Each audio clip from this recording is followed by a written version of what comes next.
গুলিস্তান বাংলাদেশের রাজধানী ঢাকার হৃৎপিণ্ডের মতো একটি ব্যস্ততম এলাকা।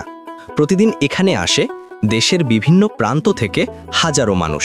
কর্ম, বাণিজ্য কিংবা স্বপ্নের খোঁজে সব পথ যেন এসে মিশে যায় গুলিস্তানের এই প্রাণচঞ্চল জনসমুদ্রে। এলাকা জুড়ে সারাদিন চলে কোলাহল, বিক্রেতাদের ডাক, ক্রেতাদের দরদাম আর মানুষের অবিরাম আনাগোনা।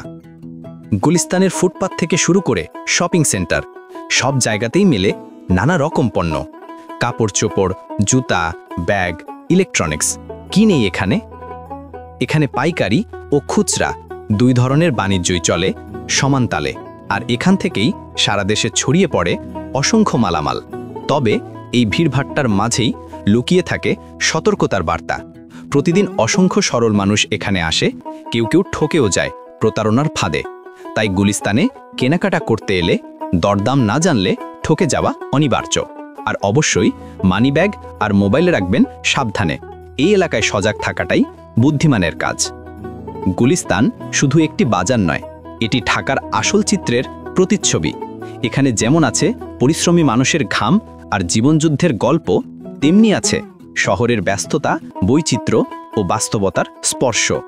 যদি আপনারও গুলিস্তানের কোনো স্মৃতি থেকে থাকে, তবে অবশ্যই মন্তব্যে জানাবেন। আপনার গল্পই হয়তো তুলে ধরবে ঢাকার এই প্রাণকেন্দ্রের আসল রূপ।